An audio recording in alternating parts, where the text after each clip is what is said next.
Ashok Nagar hostels అమ్మాయిల్ని నిలుదోపిడీ చేస్తున్నాయా and ఎందుకు ఈ టాపిక్ ఎంచుకున్నానంటే no one is talking about this. ఎవరు దీని గురించి మాట్లాడట్లేదు, దీని గురించి ఎక్కడ చర్చ జరగట్లేదు. సో నా పాయింట్లో ఇది చర్చ జరగాల్సిన అవసరం ఉందని నేను అనుకుంటా ఉన్నా. ఎందుకు అంటే ప్రీమియం హాస్టల్స్ పేరుతో అశోక్ నగర్లో కొన్ని హాస్టల్స్ ఒక యాస్పిరెంట్ దగ్గర నుంచి, ఒక అమ్మాయి దగ్గర నుంచి దాదాపు 13,000 నుంచి 15,000 తీసుకుంటా ఉన్నారని తెలిసింది నాకు. And this is the reality. AC అని, హైజీన్ అని రకరకాల పేరుతో. అంటే ఇంత ఎక్స్పెన్సివ్ అవసరమా అంటే మీరు నెక్స్ట్ ఇంకో క్వశ్చన్ రైజ్ చేయొచ్చు. ఇంత ఎక్స్పెన్సివ్ ఎందుకుంటున్నారు, తక్కువలో ఉండే హాస్టల్స్ కూడా ఉన్నాయి కదా. ఇక్కడ ఒకటే విషయం ఏంటి అంటే ఇక్కడ ఈ 13,000 దానికి, 6,000 దానికి, 7,000 దానికి డిఫరెన్స్ ఏంటి అంటే neatness. This is the reality. 5,000, 6,000 దానికి నీట్నెస్ ఉండదు. ఈ 13,000 దానికి మంచి నీట్నెస్ పెడతారు. మహా అయితే ఒక 15,000, 18,000, 17,000 కూడా ఉన్నాయి. వాళ్ళు ఏంటి అంటే కొంచెం ఏసీ అది మెయింటైన్ చేస్తారు. సరే ఏసీ తీసి పక్కన పెట్టండి. అట్లీస్ట్ 3 షేర్ ఉంటుంది, 3 బెడ్స్ ఉంటాయి. దీనికే 13,000 నుంచి 15,000 అంటే వాళ్ళకి ఆప్షన్ లేదు. వేరే హాస్టల్స్ వెళ్తే 5,000, 6,000 హాస్టల్స్కి వెళ్తే కనీసం బేసిక్ స్టాండర్డ్స్ కూడా మెయింటైన్ చేయాలి.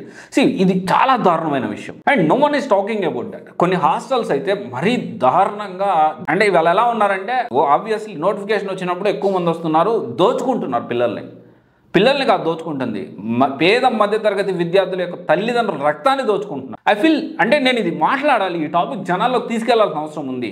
అట్లీస్ట్ కమింగ్ డేస్లో ఈ హాస్టల్స్లో కూడా ఒక అకౌంటబిలిటీ ఉండాలి, ఒక అథెంటిసిటీ పెరగాలి. అంటే మనం ఏం చేస్తున్నామో, ఎంత ఫీజు పెట్టినా ఎవడు అడగలే, మన ఇష్టం వచ్చినట్టు మనం చేయొచ్చు. క్వాలిటీ మెయింటైన్ చేయకపోయినా పర్వాలేదు, ఫుడ్ సరిగ్గా పెట్టకపోయినా పర్వాలేదు, సరిగ్గా క్లీన్ చేయకపోయినా పర్వాలేదు.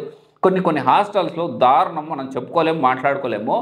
ఎంత వరస్ట్గా ఆ అట్మాస్ఫియర్ ఉంటుందంటే, ఆ ఫుడ్ తయారు చేసే అట్మాస్ఫియర్ కానీ, లేకపోతే ఆ హాస్టల్ ఎన్వైర్న్మెంట్ కానీ, సరిగ్గా వాష్రూమ్స్ క్లీన్ చేయట్లేదు, పిల్లలు ఎంత ఇబ్బంది పడుతారు. సో డెఫినెట్లీ నేను అశోక్ నగర్లో ఉండే స్టూడెంట్స్ అందరికీ ఒకటే చెప్పేది ఏంటి అంటే, మీరు ఏ హాస్టల్ ఎలా ఉందో మీరు డెఫినెట్లీ మీరు కమెంట్లో తెలియజేయండి. సో వచ్చే వాళ్ళకి తెలుస్తుంది. ఆ తర్వాత కూడా ఏంటి అంటే హాస్టల్స్లో కూడా మనం ఖచ్చితంగా ఒక అకౌంటబిలిటీ, ఇన్స్టిట్యూట్స్లో ఏ విధంగా కొంతవరకు మార్పు తీసుకువచ్చి చాలా వరకు ఇప్పుడు క్వాలిటీ మీద ఫోకస్ ఎలాగైతే ప్లాన్ చేస్తూ ఉన్నారో, సో అదేవిధంగా ఈ హాస్టల్స్ మీద కూడా ఫోకస్ చేయాల్సిన అవసరం ఉంటుంది. హాస్టల్స్ కూడా మంచిగా ఉండాలి, పిల్లలు అక్కడ మంచిగా ఉంటేనే కదా బాగా చదువుకునేది. సో ఇది నాకు అనిపించింది. అశోక్ నగర్లో చాలామంది హాస్టల్స్ అండ్ ఇంకోటి వచ్చేసి ఈ హాస్టల్స్ దగ్గర ఇన్స్టిట్యూట్స్ దందా ఎక్కువ అవుతుందని తెలిసింది. హాస్టల్స్, ఇన్స్టిట్యూట్స్కి ఖచ్చితంగా నేను ఇక్కడ ఏం చెప్పదలుచుకున్నానంటే, అక్కడ ఒక పిల్లల్ని ఒక మాఫియాలాగా ఏర్పాటు చేసి పిల్లల్ని మిస్గైడ్ చేయడము, రాంగ్ ఇన్స్టిట్యూట్కి మిస్గైడ్ చేయడము, ఇలాంటివి కూడా జరుగుతూ ఉన్నాయి. సో డెఫినెట్లీ ఇది కొంచెం రెగ్యులేటరీ రావాల్సిన అవసరం ఉంది. అండ్ దీన్ని ఖచ్చితంగా ప్రజల్లోకి తీసుకెళ్లాల్సిన అవసరం ఉంది. ఇంత పెట్టి దోచుకున్న హాస్టల్ ఓనర్స్ కూడా ఇది కొంచెం మానవతా దృక్పథంతో ఆలోచించండి.